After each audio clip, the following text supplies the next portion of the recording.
My cousin's death revealed the lie that destroyed my life. I was born and raised in a provincial city in Peru, the kind of place where the streets always smelled of dust after the afternoon winds, and where neighbors knew far too much about each other's business. Families in towns like mine carried reputations like fragile glass. Once cracked, they could never be made whole again. I had grown up with my cousin Camilla, a girl only a few months younger than me, and for most of our childhood she was more like a sister than a cousin. Our families were intertwined in every way. We shared birthdays, family gatherings, endless Sunday lunches at my grandmother's house. We played together in the dirt roads, raced down hills on old bicycles, and whispered secrets in the dark when we stayed over at each other's homes. Camilla was the kind of girl people noticed without trying. She had a quick smile when she was younger, mischievous and clever, the kind of girl who could make even the most boring class into an adventure with a single whispered comment. She loved to draw. She would fill her notebooks with sketches of flowers, birds, faces of people she barely knew but found interesting. I used to tease her that she could make anyone look beautiful with her pencil. For a while, she laughed at that. But as we entered our teenage years, something in her began to change. The light in her eyes dimmed little by little, replaced by something heavier, darker, harder to understand. By the time we were 16, Camilla had begun to slip into what I later learned was depression. At first, it showed in small ways. She stopped laughing as much, stopped joining in when our cousins played soccer. She spent more and more time alone, her sketchbooks abandoned. Then, when we did talk, she seemed angry. Angry at the world, at her parents, and most confusingly, angry at me. She accused me of being lucky, of not understanding the weight she carried. Her mood swung violently. Sometimes she cried and asked for help. Other times she screamed at me, saying I could never understand her pain. I didn't know how to handle it. I was only a teenager myself, fumbling through my own insecurities. I tried to help her. I really did. I sat with her when she needed company. I listened when she ranted. I told her things would get better. But nothing seemed to make a difference, and after a while, I realized her darkness was consuming me too. I began to step back, slowly creating distance, telling myself it was for my own sanity. Months passed without much contact. I focused on school, on working small jobs to save money, on trying to build some kind of future. Then, one afternoon, everything changed. It was late in the day when my father called me outside. I still remember the golden light of the sun sinking over the rooftops, the smell of grilled meat from a neighbor's house, the sound of radios playing distant soccer commentary. My father stood waiting for me in the yard, his face cold and unreadable. Before I could even speak, his hand struck my cheek. The shock froze me in place. My father had never hit me before. He was strict, yes, but never violent. My mother had been the one to discipline us when needed, but never him. I stared at him, stunned, my cheek burning. "What? Why?" I asked.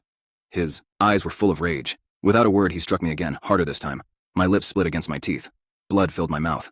"You are no longer welcome in my house," he said through clenched teeth. "Pack your things. Get out." I couldn't understand. My voice cracked as I demanded to know why. His answer shattered me. "Camilla told her father everything," he spat. "She said you raped her. That's why she's been like this. That's why she's cutting herself. It's because of you." The words hung in the air, heavy, impossible.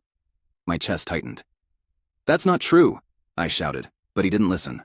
"She hasn't gone to the police, not yet. But your uncle knows. He wants to kill you. And maybe he should." His voice dripped with disgust. I never thought I would raise an abuser. Behind him, my mother stood in silence, eyes fixed on the ground. She didn't defend me, didn't question the accusation. She let it all happen.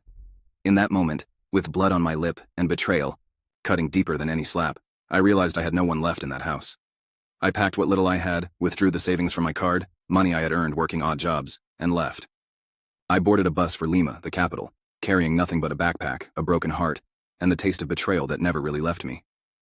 Life in the capital was brutal.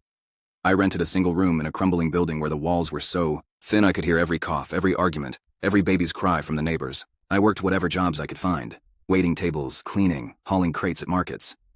Sometimes I went to bed hungry, my savings dwindling. Loneliness pressed in on me like a second skin. At night, I would stare at the cracked ceiling, remembering my father's words, my mother's silence, and my cousin's face twisted with anger. The pain festered, turning into a silent fury that fueled me to keep moving forward. When I was 20, things began to change. My girlfriend at the time worked at KFC and told me they were hiring. She helped me get a job as a delivery order receptionist. It wasn't glamorous, but the part-time hours and bonuses gave me stability. I poured myself into the work, showing up early, staying late, proving my worth. At the same time, I enrolled in a technical degree program in business administration. I studied at night, worked during the day, determined to build a new life for myself. Years passed. I rose through the ranks at KFC, first as supervisor, then manager. By 25, I was running my own store. Around that time, I reconnected with a former classmate from university, a brilliant and determined woman who had gone on to become a lawyer. Our friendship blossomed into something more. By 27, we were married. Our wedding was small and modest. No relatives from my side, no unnecessary expenses. But for the first time, I didn't care about the absence of family. I had her. Soon after, we had a son. And when I held him in my arms for the first time, I felt a completeness I had never known before. He was my everything. I swore I would protect him with my life. For years, I thought my past was behind me. But ghosts don't stay buried forever. One afternoon, there was a knock at my door. When I opened it, I froze. My parents stood there. It had been over a decade since I'd last seen their faces. Time had aged them both, but the sight of them stirred no warmth in me, only a cold, simmering anger. My father asked if they could come in. I said no. Instead, we walked to a nearby park, sitting on a bench as the late afternoon shadows stretched long across the grass. They told me Camilla was dead. She had taken her own life. In her final letter, she confessed the truth. It hadn't been me. The real monster had been her mother's brother. The accusation against me had been a cover, orchestrated to protect him. The truth, at last, was out. But I felt no pity for her. She had destroyed my life with her lies. Anyone who falsely accuses another of such a crime deserves to face the consequences. I listened to my parents' words with indifference. Then, with all the calm I could muster, I told them to leave me alone forever. To me, they had been dead for years. I stood to go, but my father grabbed my shoulder. He told me we needed to keep talking. I told him no. He insisted. I repeated myself. He pushed again, and something inside me snapped. I turned and struck him. One punch, and his nose broke. He stared at me in shock, blood pouring down his face. My mother gasped, covering her mouth, but did not intervene. All the rage I had carried, for years, burst free. I threw myself at him, knocking him to the ground. Blow after blow, I released everything I had held back, the betrayal, the humiliation, the years of loneliness and pain. I hit until my hand throbbed with pain, until my tears mixed with his blood.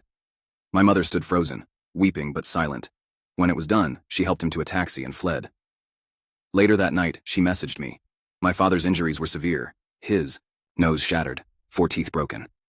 The surgeries would cost the equivalent of $4,000. She begged for forgiveness, said she had been afraid all those years, that she should have protected me. She even claimed my father admitted he had deserved what I did to him. I told her I didn't care.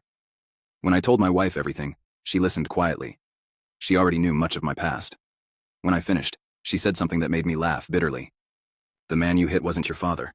He died the day he threw you out. That was just a stranger with his face. She reminded me of the new self-defense law, that even lethal force could be justified if one was defending themselves. She promised to stand by me, no matter what. And for the first time in years, I felt free. Euphoric even. My parents would find a way to pay their hospital bills. They weren't poor. All I hoped was that they would never return. This is my life now, my family, my peace.